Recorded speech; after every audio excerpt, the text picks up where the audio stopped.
भगवान की जय। बोले श्री सद्गुरुदेव भगवान की जय। ओम गजानन भूतगणाधिसेवितं कपित्तजम्बूफलचारु भक्षणं उमासुतं शोकविनाशकारकं नमामि विघ्नेश्वर पादुपंकजं। बोल गणपति भगवान की जय। ओम अज्ञानतिमिरन्धस्य ज्ञानतिमिरशलाकया चक्षुर्मिलितं तस्मै श्री गुरुवे नमः। अतुलित बलधामो में शैलावदेयं तनुज्वंतुषानं ज्ञानेनामग्रगण्यं सकल पुण्यदानं वानराणां दिशं रक्तप्रभक्तं वातजातं नमामि। ओम करारविंदे पदारविंदं मुखारविंदे विनिवेशयन्तं वटस्य पत्रस्य पुटनिशयामं बालमुकुन्दं शीर्षां नमामि। श्रीबाल कृष्ण भगवान की जय। श्री सद्गुरुदेव भगवान की जय। जय जय श्री राधे, जय जय श्री राधे।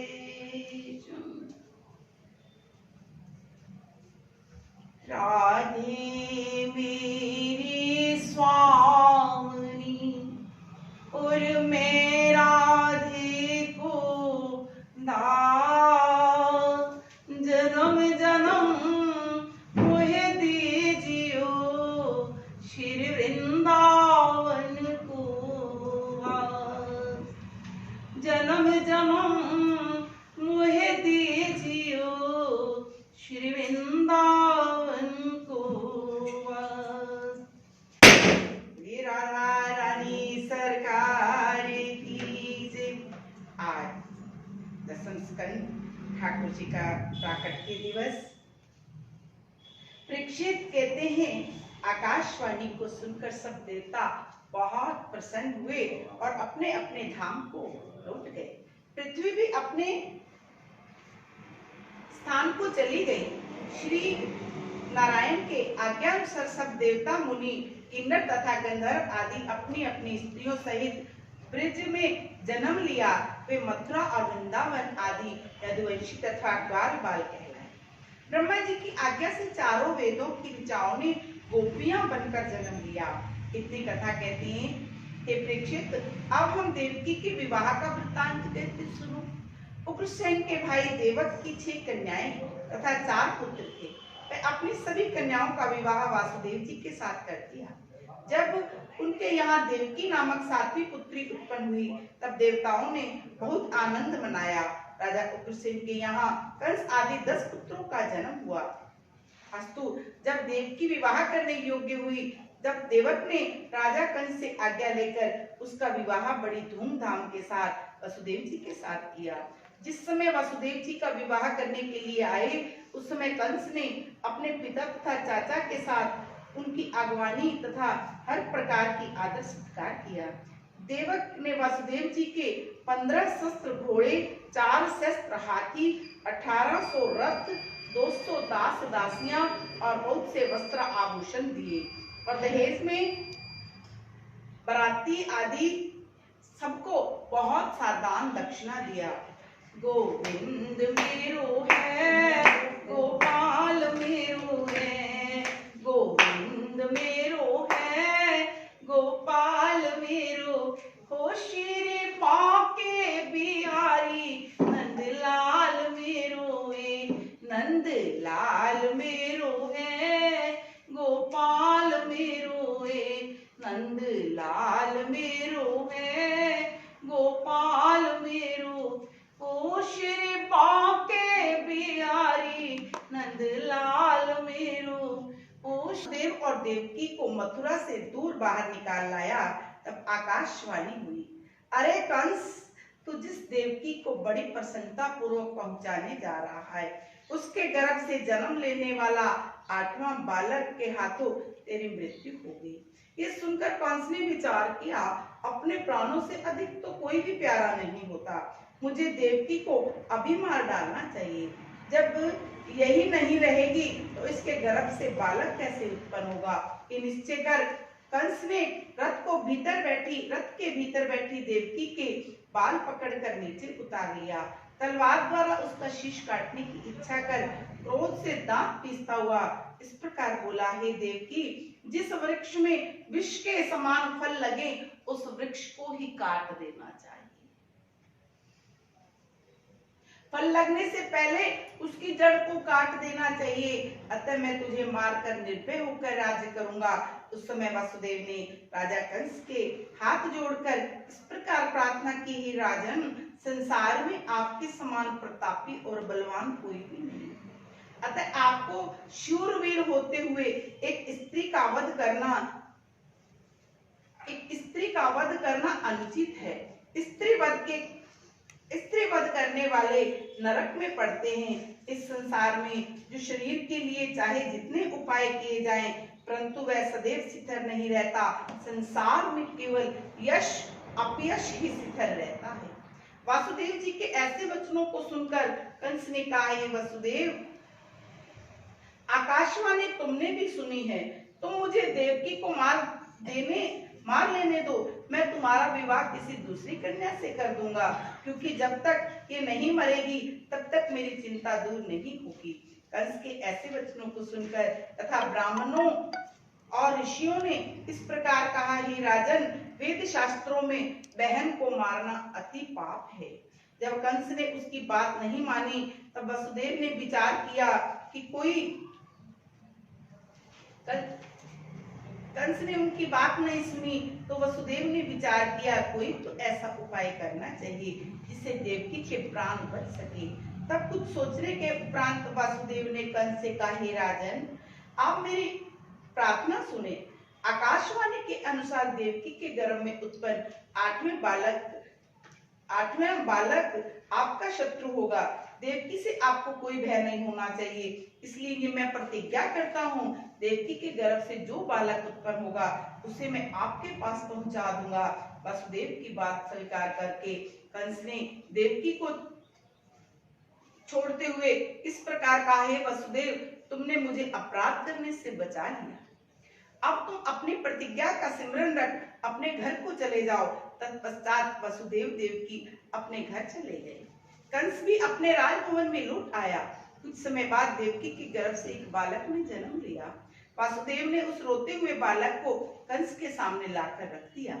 उस समय कंस ने हंसते हुए कहा, हे वसुदेव, तुम वास्तव में सच्चे हो जो इस बालक को मेरे पास ले आए, परंतु मुझे इस बालक से कोई भय नहीं, अतः तुम इसे अपने घर ले जाओ।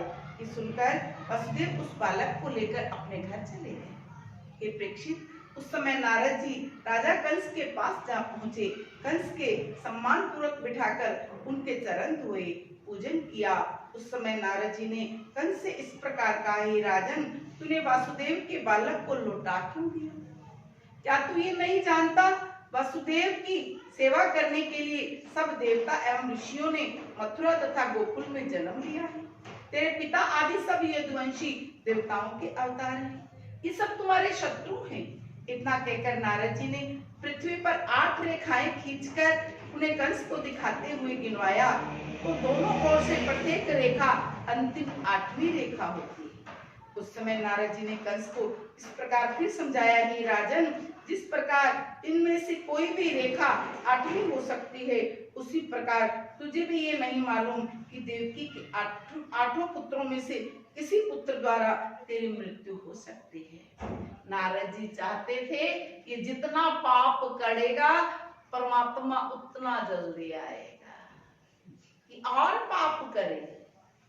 जब जब होए धर्म की हानि, बाड़े असुर महा अभिमानी। तब तक प्रभु अवतार लेते हैं। तो विचारने लगे नारद जी, ऐसा तो ये छोड़ देगा, इसके मन में जब दया भाव रह जाएगी तो भगवान जल्दी अवतरित नहीं होंगे, तो इसे और अधर्म करना पड़ेगा ताकि भगवान बहुत जल्दी आ सके।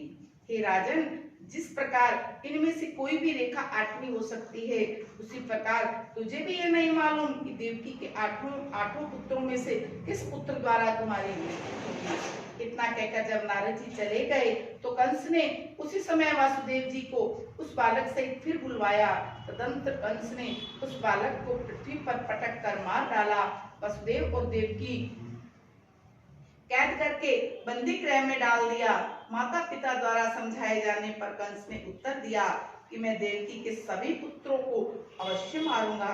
तत्पश्चात उसने अपने माता पिता उग्रसेन को भी वसुदेव देवकी के सहायक समझकर बंदी गृह में डाल दिया, क्योंकि भगवान को अपने भक्त बहुत प्रिय है। उग्रसेन भी भगवान के भक्त थे। विचारते हैं जितना भक्तों को दुख दूंगा उतना जल्दी परमात्मा आएंगे। वासुदेव देवकी का तो कसूर था, उग्रसेन केवल यही कहता था अपनी बहन को मत मारो, इन बच्चों का क्या कसूर है। जब ऐसी बात कहते हैं तो कंस कहता है चलो तुम भी इनके साथ चलो। उन्हें भी उनके साथ कारागृह में डाल दिया। फिर उसने प्रलंब, बकासुर, केशी तथा आदासुर आदि राक्षसों को बुलाकर आज्ञा दी, हे साथियों, नारद जी के कथनानुसार सब देवता और ऋषियों ने मथुरा एवं गोकुल में जन्म लिया। अतः मथुरा तथा गोकुल में जितने भी यादव वंश मिले उन सबको मार डालो। शुक स्वामी कहते हैं राजन, इस प्रकार देवकी के गर्भ से 5 पुत्र उत्पन्न हुए।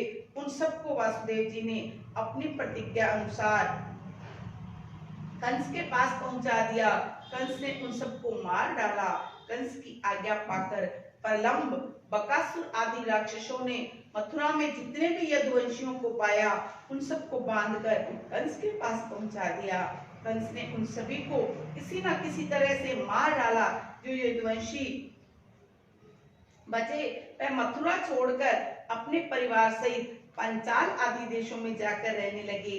वसुदेव ने अपनी पत्नी रोहिणी को अपने मित्र नंद जी के यहाँ गोकुल में भिजवा दिया। इतनी कथा सुनकर राजा परीक्षित ने कहा, हे शुक स्वामी, नारद जी तो बड़े ज्ञानी और हरि भक्त थे, उन्होंने कंस को ऐसी सम्मति क्यों दी? शुक स्वामी कहते हैं, परीक्षित, नारद जी ने ऐसा इसलिए किया ताकि कंस के पूर्व जन्म के पुण्य क्षीण हो जाएं। जब हम कोई गलती करते हैं तो हमारे पुण्य क्षीण हो जाते। कोई भी पाप करता है तो उसका पिछला पुण्य क्षीण हो जाता है। पाप से बचना चाहिए। जितना पाप से बचेंगे उतने पुण्य कम खत्म होंगे। हम एक कर्म करते, एक साथ में पाप कर देते, उस कर्म का फल इसलिए नहीं मिलता है। कोई भी कर्म करते हो तो सोचा करो पहले पाप नहीं करना। पाप नहीं करोगे तभी पुण्य को बढ़ा पाओगे। पुण्य करते रहो, साथ साथ पाप करते रहो, पुण्य क्षीण होते जाएंगे।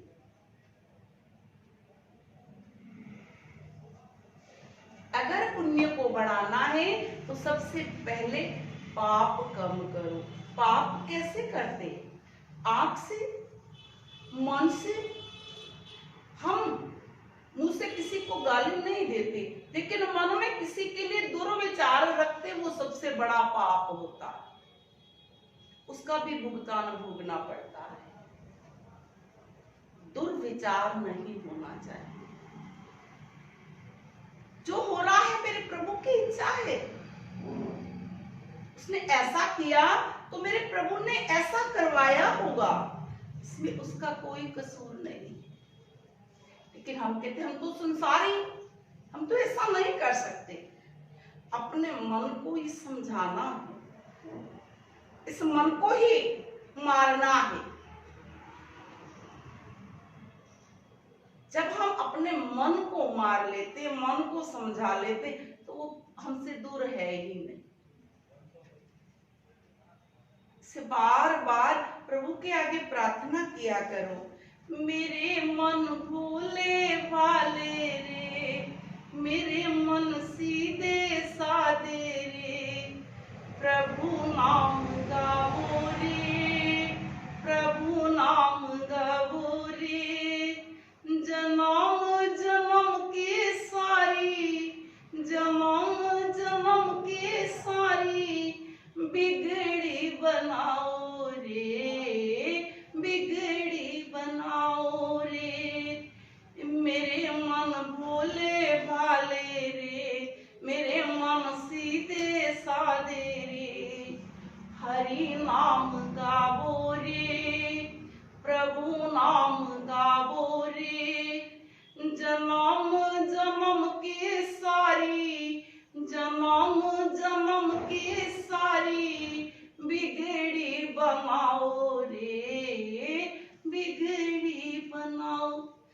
जन्म की नहीं, कई जन्मों की बिगड़ी बन जाएगी यदि इस मन को मार लिया।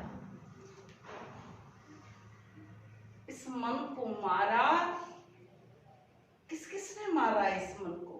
भगवान के भक्तों ने मारा। जिसने काम को मार लिया, क्रोध को मार लिया, लोभ को मार लिया, समझ लो मन को मार लिया। मन मरता है तभी तो ये सब चीजें छूटती। मन नहीं मरेगा तो क्रोध आएगा, मन नहीं मरेगा तो अहंकार होगा। मैं ये कर्म कर रहा हूं, मैं ये पुण्य करूंगा। अरे कौन पुण्य करने वाला? कर्म करावे आपको आप मनुष्य के नहीं कछुहार। करने कराने वाले तो वो आप हैं। तो हम कौन हैं ये सब करने वाले?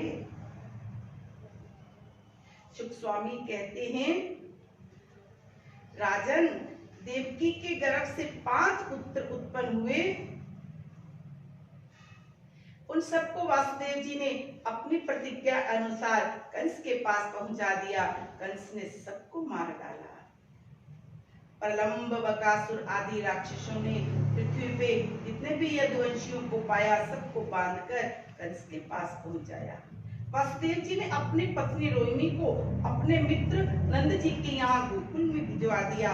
इतनी कथा सुनकर राजा परीक्षित कहते, शुक स्वामी, नारद जी बड़े ज्ञानी और हरि भक्त थे, तो कंस को ऐसी सम्मति क्यों दी? शुक स्वामी कहते हैं, परीक्षित, नारद जी ने ऐसा इसलिए किया कि कंस के पूर्व जन्म के पुण्य क्षीण हो जाए, श्री कृष्ण जी जल्दी अवतार लेकर पृथ्वी का भार उतारे। कि राजन, जब कंस वसुदेव के 6 पुत्रों को मार डाला, तब देव की 7वें गर्भ में भगवान के अंश रूप में शेष जी पधारे। शेष जी के गर्भ में आने के कारण देवकी के स्वाभाविक ही हर्ष तो हुआ, परंतु कंस द्वारा मारे जाने के भय से शोक भी होने लगा। जब शेष अवतार आए प्रभु गर्भ में, तो भगवान ने देखा यदुवंशी कंस द्वारा सताए जा रहे हैं। उन्होंने अपने नेत्रों से देवी स्वरूप योग माया को प्रकट किया। जब वह हाथ जोड़कर सामने खड़ी हुई, तब श्री हरि ने उसी आज्ञा दी कि तुम मथुरापुरी में जाकर देवकी के गर्भ में जो शेष जी हैं, उन्हें वहां से निकालकर रोहिणी के गर्भ में पहुंचा दो कि कल्याणी, अब मैं समस्त ज्ञान बल आदि अंशों के साथ देवकी का पुत्र बनकर और तुम नंद बाबा की पत्नी यशोदा के गर्भ से जन्म लेना। तुम कलयुग में दुर्गा के नाम से प्रसिद्ध होगी। संसारी जीव तेरा ध्यान धरकर अपना मनोरथ पूर्ण करेंगे। संसार में शेष जी को बलभद्र जी, संकर्षण आदि अनेक नाम होंगे, तो भी उनके नामों को प्राप्त करेगी। हे परीक्षित, ये पाकर योग माया ने नारायण जी को दंडवत कर मोहिनी रूप से मथुरा में आ पहुंची। वहां उसने शेष जी को गर्भ से निकालकर रोहिणी के पेट में पहुंचा दिया। रोहिणी को गर्भ से निकालकर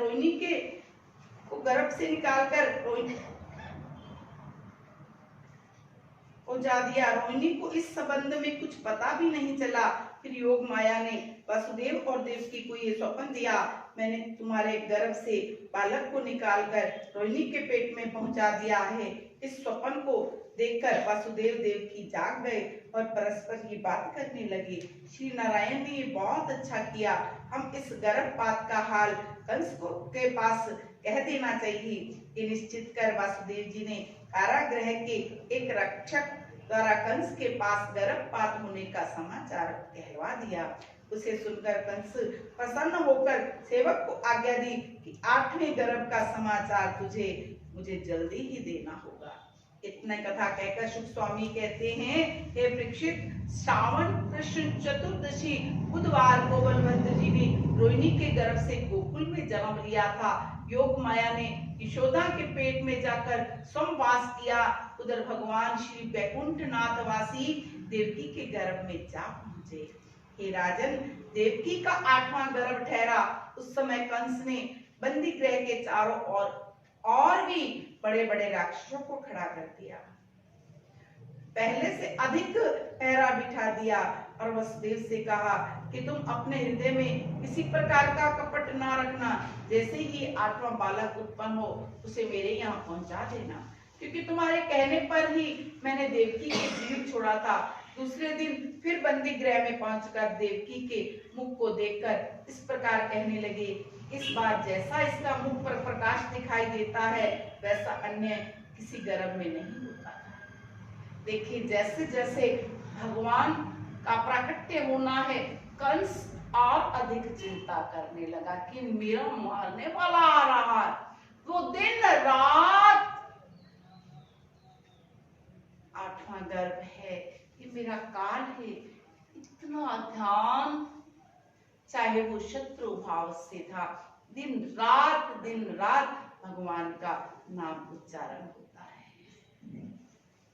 चाहे वो शत्रु भाव से था, अपने मृत्यु के भय से था, हर वक्त उसका नाम उच्चारण करता है। इस बार तो इन देवकी के मुख पर जैसा प्रकाश दिखाई देता है वैसा किसी अन्य गर्भ में तो नहीं था। अतः जान पड़ता है मेरा काल भी इसी गर्भ के भीतर बैठा है। वैसे तो देवकी को अभी मार डालता हूँ, ये सोचता हूँ कि इतना प्रतापी राजा होकर गर्भवती स्त्री को क्यों मारूं। अतः इसके गर्भ से जो बालक जन्मेगा वह उसी को मारूंगा। ये कहकर फिर कंस अपने घर लौट चला और पहरेदारों से ये कह दिया कि देवकी के जो ही बालक उत्पन्न हो त्यों ही मुझे उसकी सूचना दी जाए। इस प्रकार कंस प्रतिदिन वहां जाता। उस समय श्री कृष्ण की मूर्ति दिखाई देती रहती, जिस कारण वह अत्यंत भयभीत बना रहता। जब गर्भ के दिन पूरे हुए तब वैकुंठनाथ ने वसुदेव तथा देवकी को ये सपन दिया कि तुम लोग धैर्य धारण करो, मैं शीघ्र ही अवतार लेकर तुम्हारे दुख को दूर करूंगा। इस स्वप्न को देखकर वह दोनों जाग पड़े। उस समय देवकी ने वसुदेव से कहा, हे स्वामी, चाहे हमारा धर्म भले ही छूट जाए, परंतु इस बालक को कंस के हाथों से बचाना है। वासुदेव जी ने उत्तर दिया, हे प्रिय, हम लोग तो बंदी गृह में पड़े हैं, फिर बालक को कहाँ छिपाएंगे। उस समय ब्रह्मा, शिव आदि देवता अलक्षित रूप में गर्भ स्तुति करने के लिए आ गए। उन्होंने वेद मंत्रों द्वारा स्तुति करते हुए कहा, हे सत्य स्वरूप पार ब्रह्म, आप तीनों लोकों में स्थिर हैं, अतः हम आपकी शरण में आए हैं। ये संसार रूपी वृक्ष आपकी माया से उत्पन्न हुआ है, अतः आप ही के नाम का सिमरन करने वाला व्यक्ति भव सागर से पार उतर जाता है। आपका प्रकाश सभी जीवों के शरीर में व्याप्त है। हे पार ब्रह्म, आप जन्म मरण से रहित होते हुए भी अपने भक्तों को सुख देने के लिए अवतार धारण करते हैं।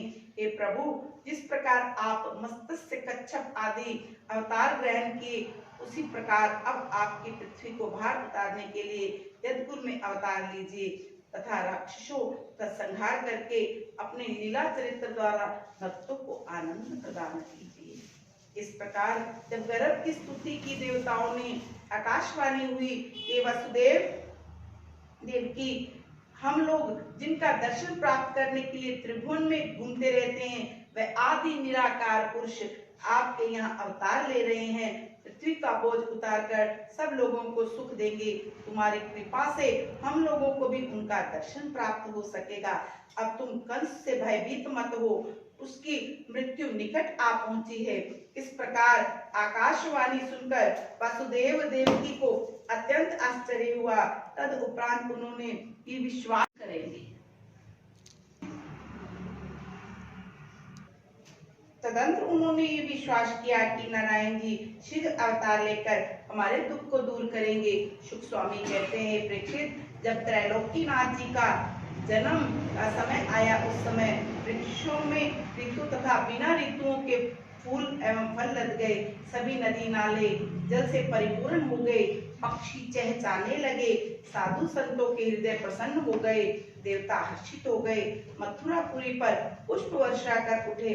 किन्नर तथा गंधर्व बाजे बजाने लगे, गीत गाने लगे। इस प्रकार भाद्रपद कृष्ण अष्टमी बुधवार को रोहिणी नक्षत्र अर्धरात्रि के समय श्री कृष्णचंद्र जी महाराज ने अवतार धारण किया।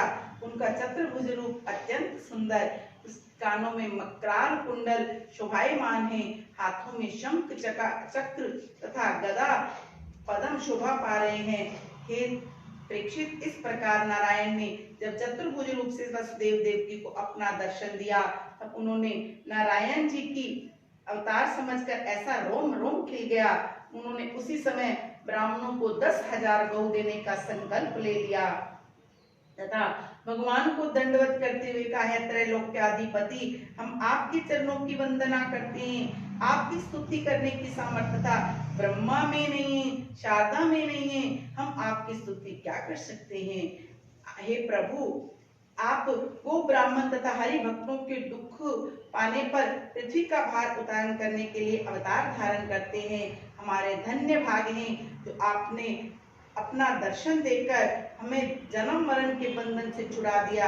इस स्तुति को सुनकर श्री कृष्ण वसुदेव और देवकी पूर्व जन्म में ये वरदान मांगा था कि तुम मेरे जैसे पुत्र की प्राप्ति चाहते थे, अतः मेरे समान कोई दूसरा ना होने के कारण मैंने स्वयं तुम्हारे यहाँ तुम्हारी इच्छा पूर्ति के निमित्त पृथ्वी का भार उतारण के हेतु तुम्हारे यहाँ जन्म लिया। अब मैं बालक रूप में आ जाता हूँ, तो तुम मुझे इसी समय गोकुल में पहुंचाकर यशोदा के पास सुलाओ। वहाँ इस समय यशोदा के गर्भ से एक कन्या का जन्म हुआ है, उसको लाकर तुम कंस को दे देना।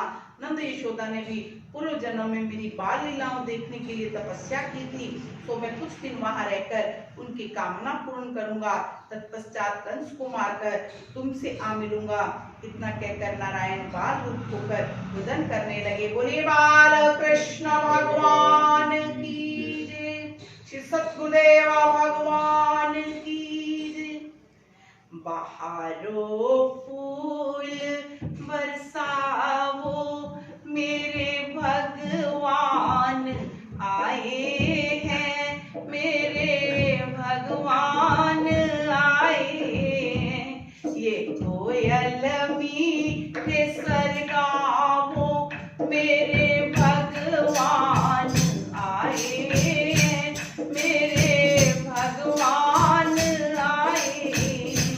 लगी सिया 100 सदियों से हुए हैं आज, वो दर्शन हुए हैं आज, वो दर्शन निभा दे आज वादे को बधाए हैं, मेरे भगवन पधारे हैं, मेरे भगवन।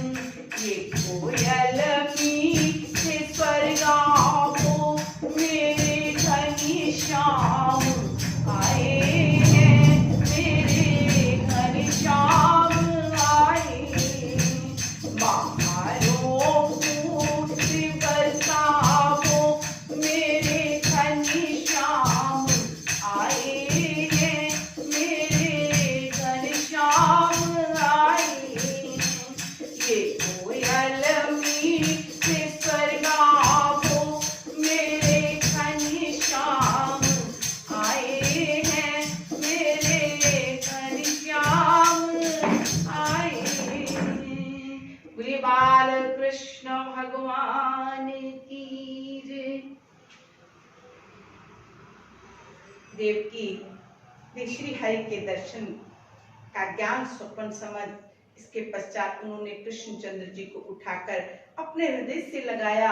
उस समय देवकी ने वसुदेव से इस प्रकार प्रार्थना की, स्वामी आप इस बालक को कहीं छिपा दीजिए, ये कंस के हाथ से बच जावे। वसुदेव ने उदास उत्तर, हे प्रिय, इसे मैं कहाँ छिपाऊं?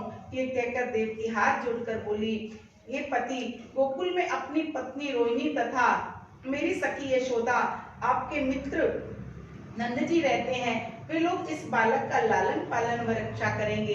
वसुदेव जी ने कहा, ये बंदी गृह से बाहर निकलकर कैसे जाएं? हे परीक्षित, वासुदेव के मुख से केवल ये वचन निकला ही था और सारे बंधन छूट गए। जब प्रभु आते हैं तो बंधन छूट जाते हैं, जब हम भक्ति की ओर जाते हैं बंधन छूट जाते हैं। बंधन छूटते तभी तो हम भक्ति की ओर जाते हैं। बंधनों में बंधकर हम बंधन तो छोड़ते हैं, तभी प्रभु की प्राप्ति होती है। जब केवल विचार ही रहे थे, हम लोग कितना जल्दी घबराते हैं और कहते हैं अरे ये काम कैसे होगा। एक बार उसके ऊपर छोड़ के तो देखो, सारे बंधन काट देते हैं। अभी वासुदेव जी विचार कर रहे थे कि कैसे ये हथकड़ियां खुलेंगी और कैसे मैं जाऊंगा। इतना विचार ही आया था कि सारे बंधन खुल गए, बंदी गृह की बेड़ियां खुलकर गिर गई, बंदी गृह के सब द्वार अपने आप खुल गए, पहरेदार को नींद में अचेत हो गए। ये देखकर वसुदेव ने भगवान श्याम सुंदर को एक सूप में रखकर मस्तक पर उठा लिया, अपने मस्तक पर उठा लिया। तत्पश्चात वह उन्हें गोकुल में पहुंचाने के लिए शीघ्रता पूर्वक बंदी गृह से बाहर निकले। आधी रात का समय जब भगवान आए तो पानी बरस रहा है। वासुदेव जी के पांव में कांटे चुभकर पीड़ा पहुंच रही है, लेकिन वह पीड़ा सह लेते हैं। भक्ति के पथ पर जब भगवान के दर्शन के लिए चलते हैं तो अनेकों कांटे चुभते हैं, बंधन तो खुलते हैं, लेकिन कई तरह की रुकावटें आती हैं। उन रुकावटों को जो ये मान ले अरे ये मेरा प्रारब्ध है, मुझे तो जाना है, तो भगवान उन कांटों का दर्द महसूस नहीं होने देते। वासुदेव जी के पांव में जो कांटा चुभ रहा है, उस समय शेषनाग भगवान बैकुंठनाथ के ऊपर अपने फंड की छाया करके पीछे पीछे चलने लगे, जिससे उन्हें कोई कष्ट ना हो। इस प्रकार जब वासुदेव जी यमुना नदी के तट पर पहुंचे तब मन में विचार करने लगे कि यमुना तो अथाह जल से भरा है, अब मैं इसे पार करके गोकुल में किस प्रकार पहुंचूं। कुछ देर तक वह इसी चिंता में चिंतित है, फिर श्री हरि के चरणों का ध्यान कर यमुना जी में प्रविष्ट कर गए। केवल प्रभु का ध्यान किया है, प्रभु तुम जानो, तुम्हारा काम जाने। हाथ जोड़कर प्रभु की स्तुति कर रहे हैं, प्रभु इस यमुना मैया से तुम पार लगाओगे। तेरे भरोसे मेरी गाड़ी, तू जाने तेरो काम जाने। तेरे भरोसे मेरी गाड़ी, तू जाने तेरो काम जाने। तू जाने तेरो काम जाने, तू जाने तेरो काम जाने। अरे तेरे भरोसे मेरी गाड़ी, तू जाने तेरो काम जाने। इस प्रकार भगवान की प्रार्थना कर रहे हैं तो यमुना मैया का जल बिल्कुल यमुना में प्रवेश किया, जल भरा है। गोकुल में किस प्रकार पहुंचे, चिंतित थे। हरि के चरणों का ध्यान कर जब यमुना में प्रविष्ट किया, कृष्णचंद्र जी के चरणों का स्पर्श पाने के लिए यमुना का जल और ऊपर आ गया। अब गर्दन तक जब जल आ गया, वसुदेव जी घबरा गए, ऐसा कैसे होगा, मैं कैसे पार करूंगा, इतना अथाह जल है। वासुदेव जी ने टोकरी का हाथ ऊपर कर दिया कि मेरे लल्ला बच जाए। जैसे ही हाथ ऊपर किया, ठाकुर जी ने समझ गए कि यमुना मैया मेरे चरण छूना चाहते हैं। उन्होंने सूप से अपना पांव बाहर लटका दिया, जिससे यमुना मैया ने चरण छू लिया। जब यमुना मैया वासुदेव जी की नाक तक पहुंची तो उस समय अत्यंत चिंतित कृष्ण ने अपना चरण नीचे करके यमुना का स्पर्श करवाया। जैसे ही उन्होंने एक हुंकार दी, ऐसे यमुना मैया का जल घटकर वासुदेव जी के घुटनों के बराबर हो गया। वासुदेव जी प्रसन्न हो गए, यमुना को पार कर गोकुल में जा पहुंचे। वहां उन्होंने नंद जी का घर भी खुला है। सबको सोता देखकर उस स्थान पर जा पहुंचे। यशोदा सो रही है। उसी समय यशोदा के गर्भ से कन्या का जन्म हुआ। यशोदा को उसका कुछ भी ज्ञान नहीं। ये देखकर वासुदेव जी ने अपने पुत्र को तो यशोदा के पास लिटा दिया और आप उस कन्या को लेकर मथुरा में आ पहुंचे। शुक स्वामी कहते हैं, परीक्षित, जब वसुदेव जी उस कन्या को लेकर गोकुल लौट आए तो बंदी गृह के सभी दरवाजे पहले के समान ज्यों के त्यों बंद गए, क्योंकि माया जब साथ आई तो बंधन बंध गए। जब भक्ति साथ थी तो बंधन छूट गए, जब प्रभु साथ थे तो बंधन छूट गए, जब माया साथ आई तो बंधन बंध गए। इसलिए इस माया के बंधनों में बंध कर हम चाहें तो प्रभु को पाले नहीं पा सकते। जब तक ये माया दूर नहीं होती प्रभु को पाना कठिन हो जाता है। माया पेड़ियों से बांध देती है। ज्यों के त्यों बंध गए देवकी के हाथ, वसुदेव देवकी के हाथ पांव। समय उस कन्या के रुदन से पैरों पैरों की नींद टूटी। तदंतर एक पहरेदार ने कंस से ये सूचना दी है, प्रभु आपके शत्रु का जन्म हो चुका है। इस समाचार को पाकर कंस उठा, नंगे पांव नंगे सिर वसुदेव तथा देवकी के पास जा पहुंचा। उसे देखकर देवकी ने अपना आंचल पसारते हुए कहा, भाई ये तो कन्या उत्पन्न हुई है, भला ये तुझे क्या कष्ट पहुंचाएगी? तूने अब तक मेरे 6 पुत्रों को मार डाला, अब इस कन्या को तो जीवित छोड़ दो। इस निरपराध को मारकर तू पाप क्यों लेता है? देवकी की इस प्रकार कहने पर भी कंस ने उस लड़की को जबरदस्ती छीन लिया और जो ही वह उस पत्थर पर पटकर मारने को हुआ, वह कन्या कंस के हाथ से छूटकर आकाश में चली गई। कंस ने ऊपर की दृष्टि उठाई तो उस कन्या ने अपने हाथ से खड्ग तथा त्रिशूल धारण के अष्टभुजी देवी के रूप में कंस को दर्शन दिया। उस सब रूप को देखकर कंस भयभीत हो गया। देवकी उसी समय देवी ने कंस को संबोधित करते हुए कहा, हे कंस, तूने मुझे पृथ्वी पर पटक कर व्यर्थ ही अपराध ले लिया। तेरे मारने वाला तो गोकुल में उत्पन्न हो चुका है, वह तुझे मारकर पृथ्वी का भार उतार देगा।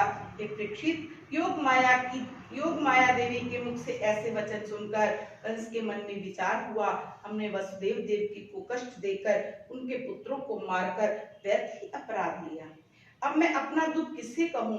ये सोचकर कंस वसुदेव के पास पहुंचकर उनकी हथकड़ी बेड़ी काटने के उपरांत इस प्रकार कहने लगा, वसुदेव, मेरे समान पापी संसार में और कोई नहीं होगा। मैंने अपने नश्वर शरीर की रक्षा करने के लिए तुम्हारे निरपराध 6 पुत्रों को मार दिया।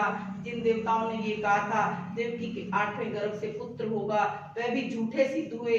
अब तुम दोनों मेरा अपराध क्षमा कर ये समझकर धैर्य धारण करो कि तुम्हारे उन पुत्रों की आयु इतनी ही थी। संसार में कर्म का लेखा किसी के मिटाए नहीं मिटता।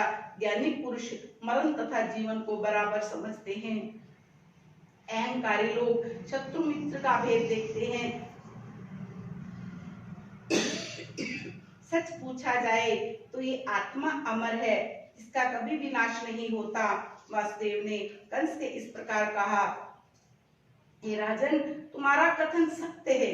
विधाता ने हमारे भाग्य में ऐसा ही लिखा था, इससे हमारा कोई दोष नहीं।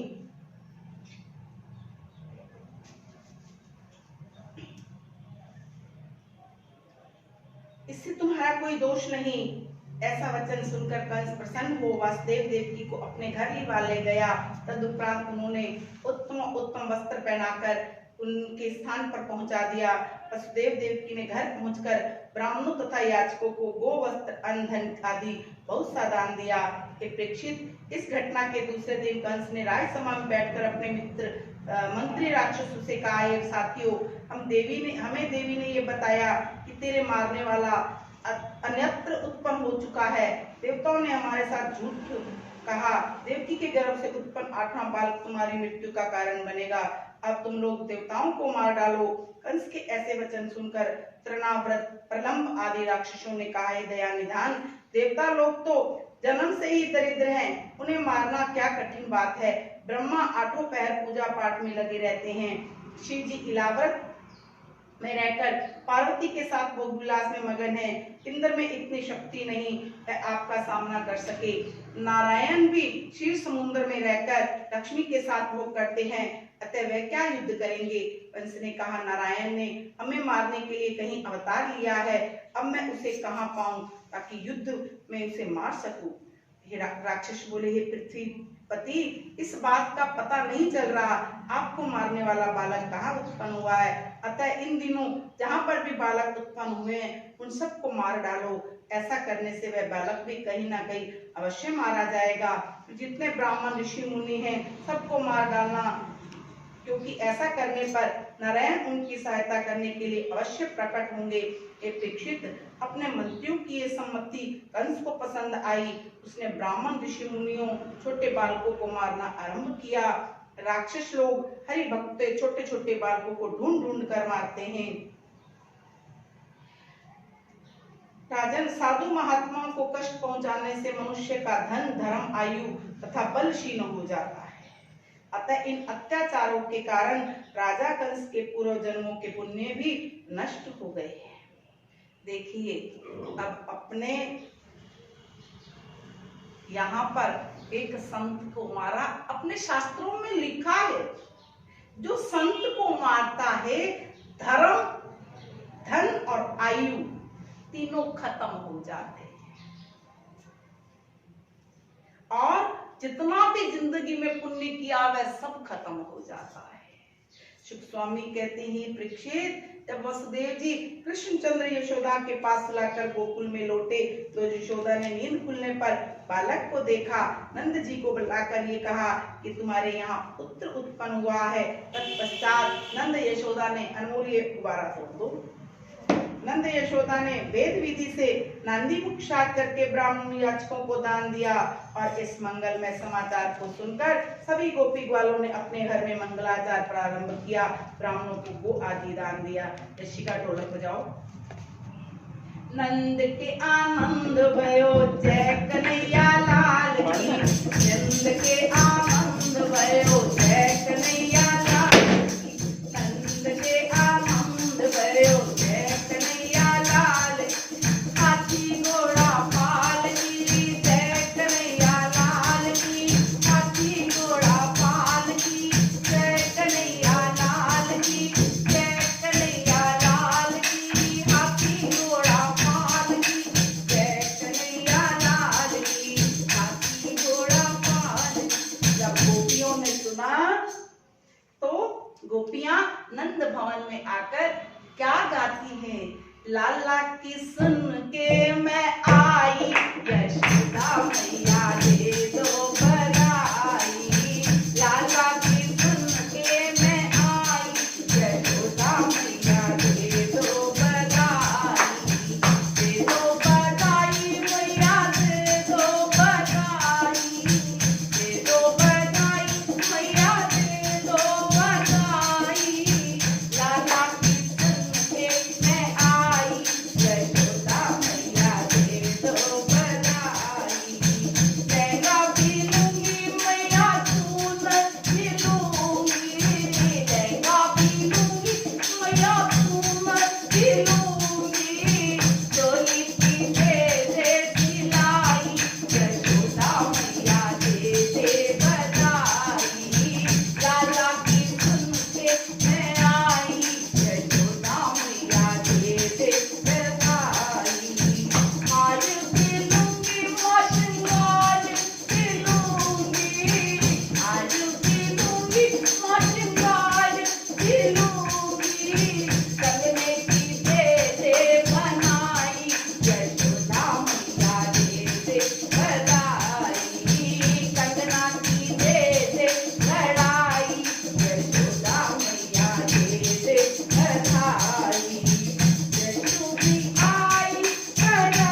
ये प्रवचन सुन रही है, आज हमारे लाला का जन्मदिन है। आज हमारे लाला प्रकट हुए हैं। लाला के जन्मदिन की सभी को बहुत बहुत बहुत बहुत बधाई हो, बधाई हो, बधाई हो, बधाई हो, बधाई।